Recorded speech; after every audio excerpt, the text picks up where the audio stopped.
think first and foremost, as a single parent, don't be scared to be resourceful. Like, get out there and see what the government is offering, see what their community is offering. There's no shame in doing any of those things. Like, be resourceful and do what you need to do for your family and for your future. And so, my journey, and specifically, I started through Habitat for Humanity, which is a home buyer program. I think they're all over the world, to be honest, but just the one here in Dallas. Basically, what they do is you have to go through home ownership counseling. And then you have to put in a certain amount of sweat equity hours, and then they'll build up. You get to build your own house, really, and you get it for 0% interest.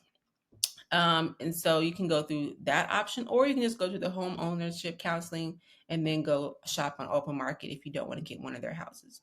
And so I started off in that process, just going through the home ownership counseling, which helps to build financial wealth, helps to just build all sort of like habits and things that you would need whenever you're going into closing on a house, because that's a really huge purchase, the biggest one you're going to have in your life, lots of responsibilities, so you don't want to go into it blind.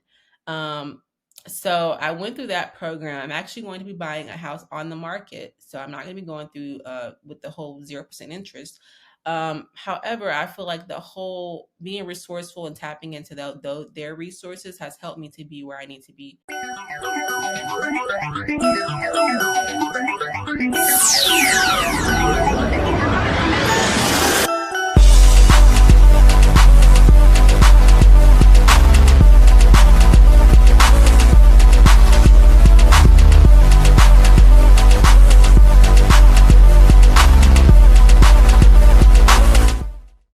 Hello, and welcome back to another episode of the Grow Beyond the Budget podcast. I am so excited for you to be here. I say this every episode, but I am excited for this conversation. Today, I am going to be joined by Kalen Stimson, and we are calling this episode Single and Stable because Kalen is going to be sharing her story about her journey as a single mother and how she has prioritized and focused on her financial stability in the process. And so for those of you who are listening to me for the first time, I am Tiffany. I am a money and mindset coach. I help women become more intentional and mindful with their money so that they can use their money more effectively and create a life that they love. And on the Grow Beyond the Budget podcast, I want to make sure that we have some really real conversations around our finances that extend beyond spreadsheets and apps and just day-to-day management of our money that help us to think differently about our finances. So please welcome Kalen to the stage.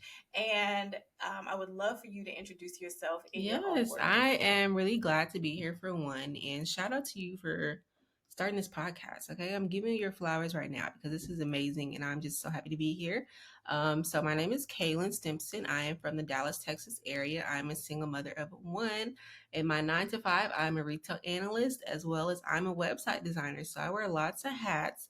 But all of that to say, like, really, financial stability has been at the forefront of being a single mother. I became a single mother at the age of 21. And at 24, I finished up at Texas Women's University, got my bachelor's degree. And from there was just kind of a degree with a baby, like kind of lost. But over the years, I've had to come out of my shell and become an entrepreneur. And even like interviewing for jobs can be pretty intimidating because there's so much pressure behind the scenes to really make it happen. But over the years, yeah, it's been a great journey, and I'm excited to be here and share my story. My website design brand is called Foundation Work. So I help women own business to create a foundation for their brand so that they can show up professionally online because we need that as we're out here networking and marketing our businesses. Like your website is literally one of your biggest assets and one of the things that people look at when you introduce yourself. So that is how I kind of got in that field and why I'm doing that. And yeah, like I said, I'm excited to be here. Thank you so Yes. much. All right. So I wanted to invite you on the podcast because even though I am not a single mother, my mom and dad divorced when I was 9. And so for a lot of my life, I saw and witnessed my mom be a single mom and just really saw some of the transitions and the struggles that she had adjusting to that and navigating work and life and motherhood and all of the things as a single mom and the impact that it had on her finances. And when we connected, we got a chance to talk about just some of the things and the sacrifices that you made and the choices that you made to prioritize and focus on your financial stability and focus on creating a better life for your daughter. And so I was really inspired by that. But can you tell me really quickly about, just some of the challenges and the things that you have faced when it comes to being a single mom Yeah, financially? financially, I think the biggest challenge was probably mindset, just not really thinking that I can do it. I'm actually the first person that's a single parent in my family. So I came from like, my parents are married, my grandparents were married. I think they got divorced like after I was like already grown. But um, for the most part, like I seen everyone raise up a child with a two-parent household. So for me, like just having that mindset of being like, I'm the first person to really like go through this and struggle through this, was really something that was really hard for me. And then another thing was just balancing life and my daughter and working was always hard. Like I've always worked, even in college. Like I had a little small, a little job or whatever, a little job at a store. And so it was just really hard, like balancing all of that, and it was just like really hard for me to see in the future, like how is this going. Right now, I'm doing just a part-time job. How am I going to eventually get into a full-time job and things like that? So it was really a mindset thing for me. That was the most challenging thing of like how there's not enough hours in the day to do all this, but um eventually we figured it out, and we doing it. We prioritize things and move stuff around. That's how that happened. Yeah.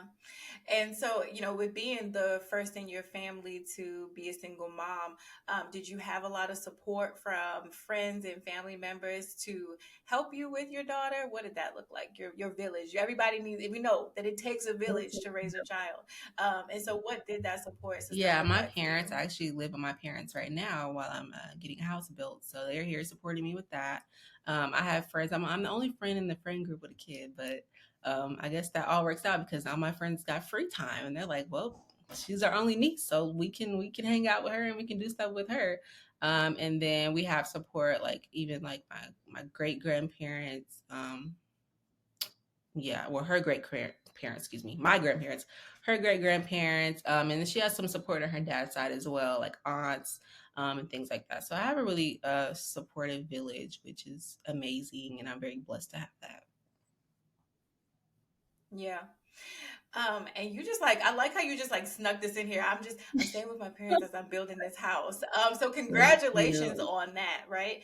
And so when you think about, just again, your journey and your story from becoming a single mom and trying to navigate those waters just financially, where were you then? And how did you get to this point now where we are building a house from the Yeah, ground so up? last year I was living in an apartment. Well, I'm sorry, it was 2 years ago, so 2020.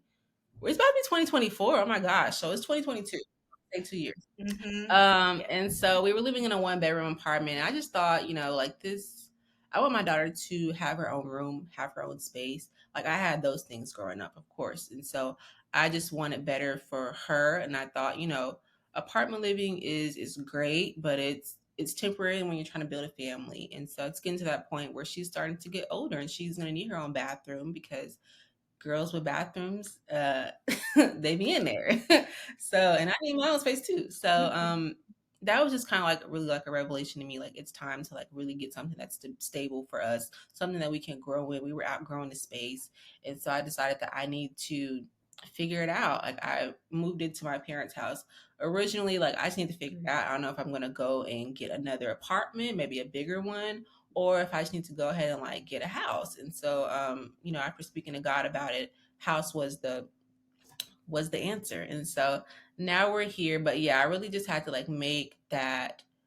I just had to look around and say like, this is a temporary living situation. Like this is not going to last from middle school to high school. Like we can't be sleeping in the same bed when she's in high school, obviously. So that was like a really big thing for me. It was just like kind of forward thinking into the future. And honestly, that's what having kids does to you. I think like, again, I'm the only person with a friend in the friend group. So I'm always having to think like 5, 10 years down the line of the betterment of not only me, but for her as well, and what she's going to grow into and things like that. So that was something that really pushed me to think. forward thinking 5, 10 years from now, where are we going to be living, and what are the steps that I need to be taking right now to make that happen. Yeah.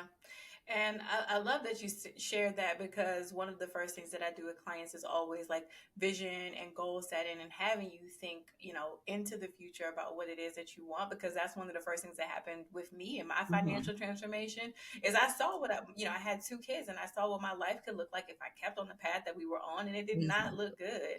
And then I thought about like what it would look like if I chose to do something differently. And I love that children have that ability to help us be, introspective and reflective, and to help us dream and hope and give them a Hmm. different future. But the decision to move back in with your parents could not have been an easy. Well, I'm gonna, especially after. I'm not saying that your parents are bad people. I'm sure they're wonderful people. I don't want them to be offended by this comment. However, after having, your independence, going back to live with your parents could not have been an easy decision. And so, can you just walk me through a little bit of like what did that decision making process look like? Was there like a certain breaking point where you're like, okay, I don't want to do an apartment anymore. I'm gonna, move back in with my parents. Like, what did that decision making process look like? Because again, I can't imagine that it was a really easy Yeah, it was decision to definitely make. hard, just because I'm thinking of like my mental health, and which again, they are great people, but they're people who raised me, so they may see me as a child, and I'm coming back as a grown woman now with a kid.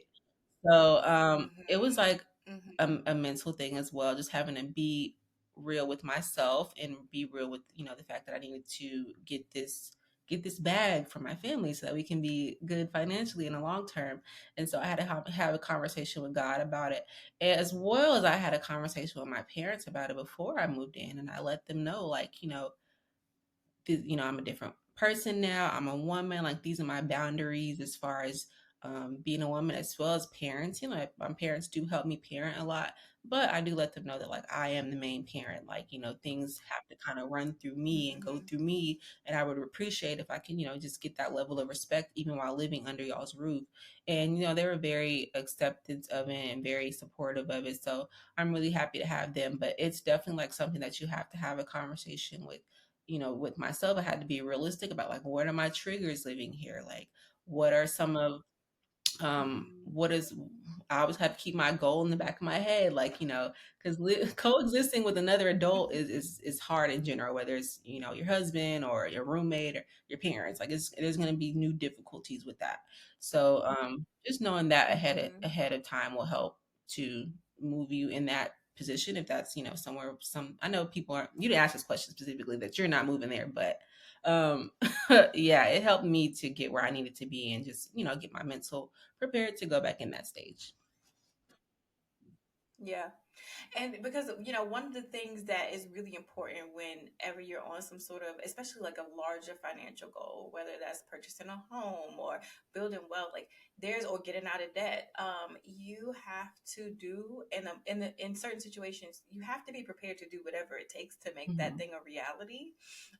And sometimes we don't want to always take that hard pill. We're like, okay, I'll just stay comfortable even if it takes me longer to reach the goal. And I always am inspired by people who are like, okay, I'm going to do what is necessary in this particular season so that I can get to this end result in the quickest time. Yeah. And so I completely commend you for being able to do that. I try to like place myself, and my parents are, again, wonderful people. However, I don't know what coexisting with them would look like. And I would like to think they'd be like, Yeah. yeah, I could do it. But if in the reality Yeah. of the situation, I love them. And Exactly. Yeah, that's what we go through here, but it's all good. I think we're, even as adults, we're growing to love each other even more, so that's good. yeah. And back to the home buying process. So, as a single parent, I love that you are embarking on this home ownership journey. I'd love for you to also just share some of what that looks like, because I'm sure there could be some listeners who are hearing this and they might be a single mom and they're thinking, okay, I need a partner to be able to do this, especially in this economy, in this housing market, and all these different things. And you are proof that it can be done with some focus and some strategy. So, can you just kind of walk us through like how you have been tackling this home Yeah, ownership so journey? I think first and foremost, as a single parent, don't be scared to be resourceful. Like, get out there and see Mhm. what the government is offering, see what their community is offering. There's no shame in doing any of those things. Like, be resourceful and do what you need to do for your family and for your future. And so my journey in specifically, I started through Habitat for Humanity, which is a home buyer program. I think they're all over the world, to be honest, but just the one here in Dallas. Mhm. Basically, what they do is you have to go through home ownership counseling, and then you have to put in a certain amount of sweat equity hours, and then they'll build up. You get to build your own house, really, and you get it for 0% interest. And so you can go through that option, or you can just go through the home ownership counseling and then go shop on open market if you don't want to get one of their houses. And so I started off in that process, just going through the home ownership counseling, which helps to build financial wealth, helps to just build all sort of like habits and things that you would need whenever you're going into closing on a house, because that's a really huge purchase, the biggest one you're going to have in your life, lots of responsibilities, so you don't want to go into it blind. um, so I went through that program. I'm actually going to be buying a house on the market, so I'm not going to be going through with the whole 0% interest. However, I feel like the whole being resourceful and tapping into their resources has helped me to be where I need to be, so that I'm coming to the table and I'm having these conversations with my realtor. I'm having these conversations with my loan officer, and I'm coming to the table asking the right questions, knowing what we're talking about, knowing what they're talking about, these big words and things. I think that that is super important. And if anything, I got at least that from the experience. Yeah. And the very first thing that you said, everything that you said was amazing, but you mentioned it twice, and so it definitely needs to be repeated. Just being resourceful, and that's just not for single parents; that's Mm-hmm. for anybody. There are in the home ownership process so many programs, so many loan options, so many different resources that you can use, from down payment assistance that will also help you with the like. Kalen said, that will help you with the home ownership, like counseling. There's so many programs that are out there. And so please be resourceful, y'all, when you are purchasing your home. Find a lender, find a realtor that is connected and that has access to those resources. Google them. We have phones in our hands, y'all. We can use the phones to look up the things that we Yes, need. But it's so important for you to be resourceful because, like you mentioned, that is a really big purchase. And especially with today's market, you want to be as smart as possible with how you are using your money in this season. And so, tapping into those programs is a huge, huge, huge benefit for you if you can find something. There's programs literally everywhere. So I'm not even gonna say if there's something in definitely. your area. There are. You just need to find them. Habitat is a national organization, so I'm pretty sure you can just look up Habitat for Humanity. We might remember them as a culture. They did a lot of work in Hurricane Katrina rebuilding homes, and they got a lot of publicity for that. So Habitat Humanity has been around for a really long time, so they're not out here scamming people. They are doing the Lord's work. Okay, so make sure you connect with that resource if you are looking to purchase a home, because that's a really great offer. And I hadn't heard of their home ownership program and counseling until we talked. And again, I'm about y'all finding the resources, okay? Yes, I'm a money coach. Yes, I could help you with your financial wellness. But if I am not the person for you, if there's another person, resource, book, whatever it is that will help you on your journey, I want you to find it. And so make sure you get connected to Yes. them as Yes, I well. love their home ownership counseling. That was like the staple for getting financially well here at that my parents' house. All right, so you mentioned that in that program they offer financial wellness courses and like information. Like, can you just talk a little bit about like some of the things that you learned inside Yeah, that program? I learned. Okay, so they get like real deep into your budgets because you're about to buy a house. So like you have to, give up all your bank Mm-hmm. account information, and they're like, "Where's your savings accounts? Like, where?" Like it was like super a vulnerable process, but very thankful for it. Um, so I'm trying to think, how do we start off? I mean, just starting off by giving bank account information. My counselor advised me on opening up like different savings accounts and also splitting up my checks. Yeah, my checks from like my 9 to 5, splitting up the percentage to deposit in different bank accounts so that I'm not confusing like my vacation going outside budget with my this is my budget to buy my house, which was like a really huge eye opener for me. And even like my everyday purchases, like if this is open, have a separate account for your everyday purchases so you're not confusing when I'm at the hair salon and I'm trying to get me something. I'm looking at my bank account and it's not saying this is your hair budget and your vacation budget and your home budget. Like it all needs to be Mhm. separate. So that's something that I learned, like how to really budget and the discipline. Like they have the accountability factor because I'm talking to my homeowner counselor like I want to say every month we're having meetings and we're like, are you reaching your goals? Are you saving? Like, well, we can see where you're spending. So that was like super eye opening, just like the actual habit of getting into budgeting. And I just know that I'm just way better off. And one thing also about my budget is that I address it every quarter. So over the summer, like we're outside. So my vacation budget is going to be bigger than I would say like towards the beginning of the year, I'm like really kind of chill. Like I can put a lot more money into that. But so Mhm. another thing. Like it's okay to definitely adjust your budget throughout the year. Like do it. It's a thing. It's normal. Don't feel like you're strict to these certain percentages or these certain numbers. Like that was really helping me as well. Yeah. Y'all, I talk about this all the time. We're only a couple episodes in this podcast. However, you've heard me say it multiple times, like honoring the season that you're in. And there's going to be times and seasons where you could save more aggressively because I hibernate in the winter.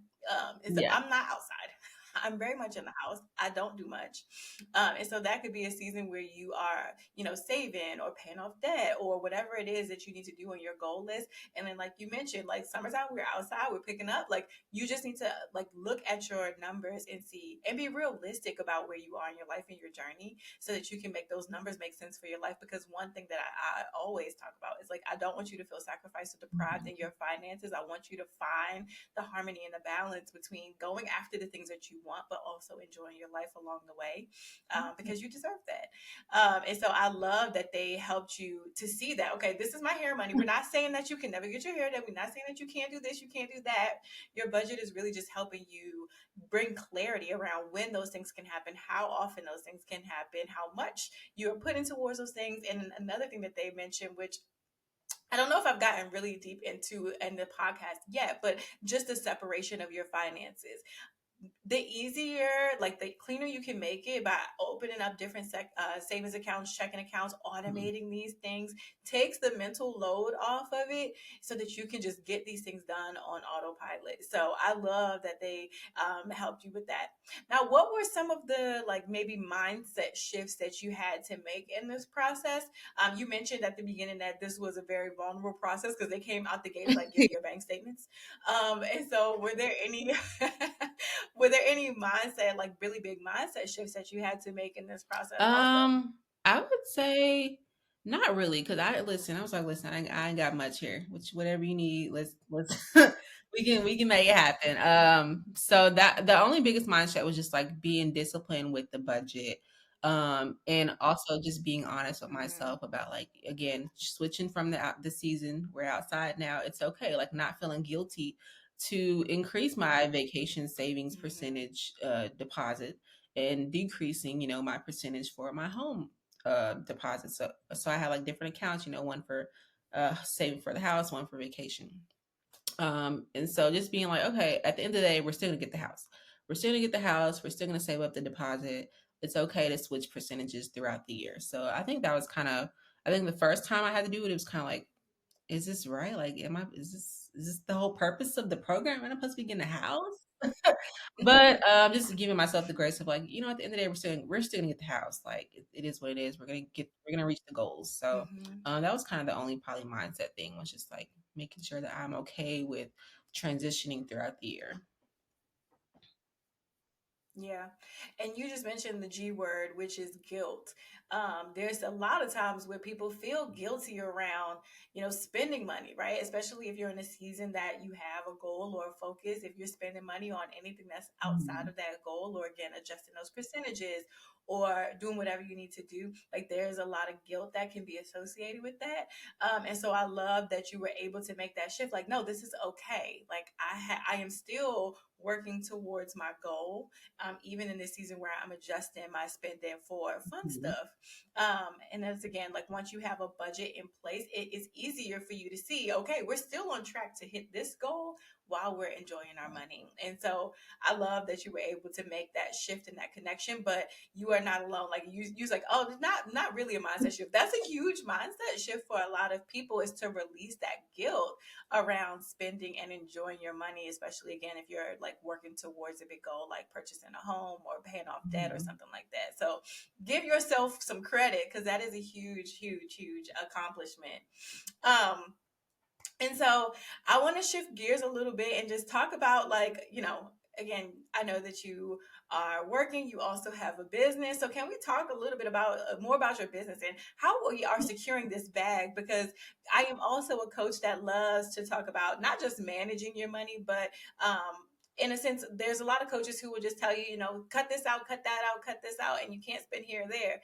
I would rather you spend your time, energy, and efforts on Mhm. securing a bag, okay? Making as much money as possible, because money is abundant. So, can you just tell us a little bit about what it was like to balance your work and your business, and how you've been able to find some harmony in those two things? So, while you're on this process of Yeah, purchasing your home. absolutely. So learning how to budget in my personal life first helped me to reposition how I want to budget in my business, and how to, like, split up Mm. again, making different accounts, naming them different things. We have a this is how much money is going into profit. This is how much money I'm paying myself for the work that I'm doing in my business. This is how much money we're using for covering expenses of the business. So I just love how that one simple home ownership counseling thing has trickled down into every other portion of my life. And so that has helped me balance my finances over there, as well as just being disciplined. Um, when we're just talking about like balancing time, I have to be very disciplined with like my 9 to 5. So I get up, I work, I get up, I take my daughter to school first, start there. And then we come back and we get to work. And then after work, I spend maybe 3 or 4 hours working on just my business in general, my website design business. And then after that, and from there, I step away from the computer, take breaks, give her dinner, give her a bath, and things like that throughout the day. Um, but just in general, like learning how to be disciplined in my finances has trickled down in so many other areas, from time management to learning how to better balance my business finances. So I'm not just I'm making a website, whatever you pay me, I'm just putting it in my pocket and just saying, woo, play money. Like, no, no, no, no. We're running a real business here. This is for real. So, yeah, that's really helped me. I love that. And because I see it all the time. A lot of the women that I work with also have Hmm. businesses. And so again, if your personal finances are any indication of how you run your business finances, a lot of time the two are just Hmm. very chaotic. And so it's really important, like again, once you understand like your personal finances and how to structure your personal finances, and not to say that personal and business are exactly the same, because they're not. There are different things, especially if you have product-based business type, Hmm. depending on your business structure. But the basics are the same, right? You have money coming in. We need the money that is going to be spent on expenses. There's money that you need to save for reserves. Then you mentioned like your owner's compensation, your profit. Like there's so many different buckets that your money can go in. And once you have those habits and discipline in your personal finances, it is easy to translate Absolutely. into your business. But another thing that I've also noticed with business owners in their personal finances is that once you start to budget and you know your numbers, right, your monthly expenses, you know how much you need to build your home, you know how much you want to go, how often you want to go outside.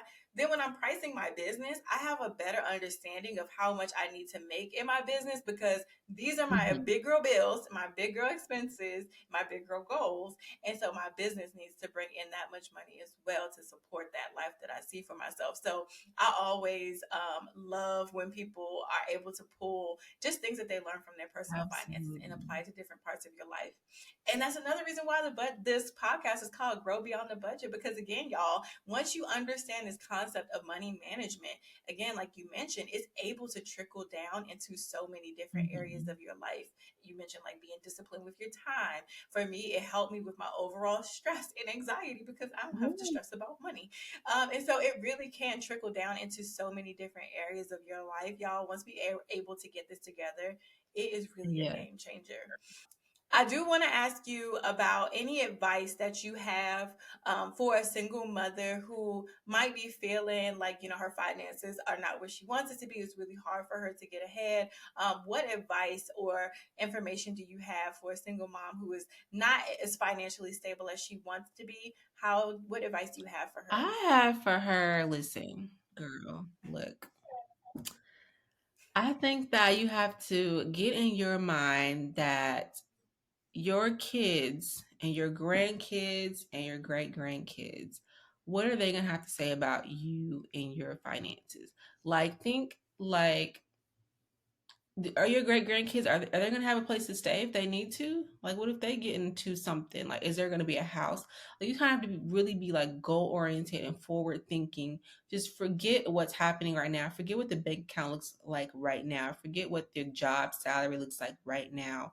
Just think about the future, because at the end of the day, you're going to, like, it's all going to make sense when you put in the work and you have like you're building the generational wealth, and you can literally see it. Like, you can literally have a place for your kids to come home to when they're away from college, for your grandkids to come visit you at. Like, kind of just get that in your mind, and maybe that'll help to, like, I don't know, set it up for you in your head. I don't know, that's what I be thinking. That's just what I be thinking. But also just put in the work and pray about it, honestly, truly. Like, if you know that that job is not the one for you, if it's not getting you the salary that you need, do what you need to do, have the conversations with whoever, make the connections, and make it happen. Don't be scared to ask for that raise. Don't be scared to get another job, okay?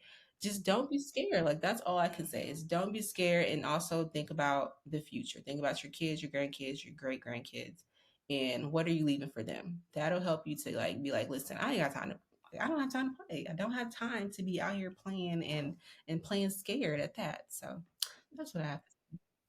Yeah. I absolutely love it. You just touched on so many things, and but one of the things that you just talked Mhm. about legacy, right? We are a generation really of change makers. We are those ones that are like, okay, if we had generational cycles in our family, we are the ones that's like, okay, this ends with me. I am creating generational wealth for my family, like you mentioned. Like, I want to be that one that my great grandkids have a place here with me because I decided to do things Mhm. differently today. And I also heard just not being discouraged by your current circumstances and doing whatever it takes to make those situations and those circumstances different. We talked already about being Mhm. resourceful, and so, if you are in a job or a position that isn't paying you, or you need to do some things differently, find the resources, whether that is career coaching, whether that is getting another certification, doing whatever you need to do to improve your life. Those are great tips. So, think about the legacy. I heard think about the legacy, y'all, because it's bigger than us, right? We're connected to so many people down our bloodline, and we want our names to have weight. I want people to remember me, like, okay, Grandma Yeah. Tiffany. That doesn't even sound right, Grandma Tiffany. But Grandma Tiffany, I feel like that's a young person's name. I might Grandma, have to change yeah. my name to something older as I age. But Grandma Grandma Tiffany. Tiffany, she got that big old house, and I'm going over there to for Thanksgiving. That's what. Exactly. Right. Those are my goals. Like, those are my type of goals. But those are the kind of things that you have to think about. Again, not being discouraged by the immediate situation, and then, like you mentioned, just doing whatever you need to do in this moment to get on track to make your life Mhm. differently. I want you to also take away from Kalen's story is just being willing to do whatever you need to do in this particular season to get to where you want to be. Again, she moved back in with her parents, and again, lovely people. I haven't met them, but I know that they're wonderful. But some of us our pride won't let Mhm. us do that. Our egos won't let us do that. And that could be the thing that is holding us back, or something, that one obstacle that we can remove from ourselves if we just, do whatever we need to do in this particular season in our lives to get our goals together. So I hope that you enjoyed this conversation with Kayla. I want her to tell you more about her business because, again, she is disciplined with her time, but she's disciplined with her money. We're going to help her get this bag as she builds her house, and make sure that we help her reach her financial stability by supporting her. So, can you tell us about your web Yes, design business? absolutely. So, my business is called Foundation Works. It originally started off, I have a little story. It started off as a virtual assistant business. And with that, I did virtual assistant, social media management, and website design. But after like 2 years, I said, I don't even really like virtual assistant anymore. Nor do I like social media anymore. I was like, I mean, like social media is fun and all, but like managing it for other people was like, yeah. But I really, really, really loved website design. Like I was like, this is my thing. Like I love building this for other women. And I hate to see women that are out here with their business and they go and they speak in a group of people and it's like their confidence so low because when you say, oh, okay, yeah, what's your website? And they're like, oh, I don't have one. Or they like have some sort of like DIY one. Stop it. Okay. We Yeah, gotta we gotta we gotta get up there, okay? Like because listen, the other people, they got their stuff already ready to go. They're prepared. So yeah, we gotta be prepared as well. And yeah. I just thought like, man, these black women that I see as I'm networking and just meeting new people, like I really want them to be in a really good position to showcase themselves confidently so that people can see not only their worth in person but online as well, just in case you want to go check on them, you want to do a little check, it's there. They're like their resume is there. It looks good. It's polished and we're ready to go. So that is why I started my website design company and why I specifically transitioned over to that. I've been doing this for about, like I said, I started, oh my gosh, it's about to be 2024. I said it already, but it really is. So we're going on 4 years now. I started in 2020, right after I graduated college. And so now we're going into 4 years in the business. And yeah, that's what I love doing, just helping women to, like I said, grow their brands and strengthen their confidence and things like that and show up online confidently is what I'm all about. Yeah. I mean, that was a whole word, okay? And I hope that somebody on the other end of this got gathered, because there are times, and we've all heard the reels like, oh, sometimes you gotta start the business with no website, no business plan. Mm-hmm. We've heard that, and that's okay. Like if you need that push to get started, but you don't have to continue that way. And there are people, there are resources that can help you show up online, like you mentioned, and show up professionally. Because the first thing that people ask, like if you say you have a business, Yeah. is what's your website? And I really don't want to go to your Instagram page or have to text you to place an order. Or I don't want to have to, always just rely on social media to be our storefront. I was having a conversation with one of my accountability buddies this morning. We were talking about SEO, and she's walking through my Google Analytics.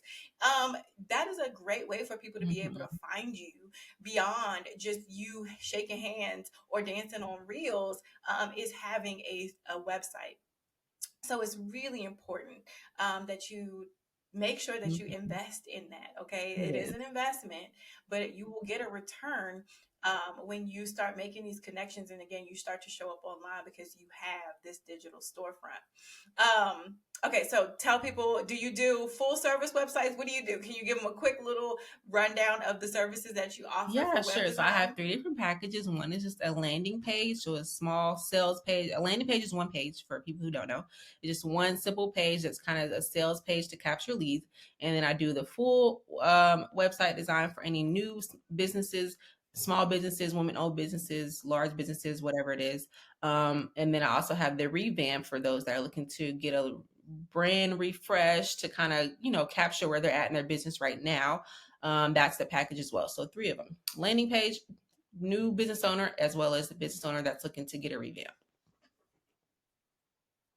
Y'all heard that? There's options, okay? So go ahead and make sure that you connect with Kaylin. Can you please drop your social media Yeah. handles one more time, so that people can follow you and stay connected with you? Oh, and give them your Yes. website. So my social media, you can follow my business social media, which is at Foundation Works.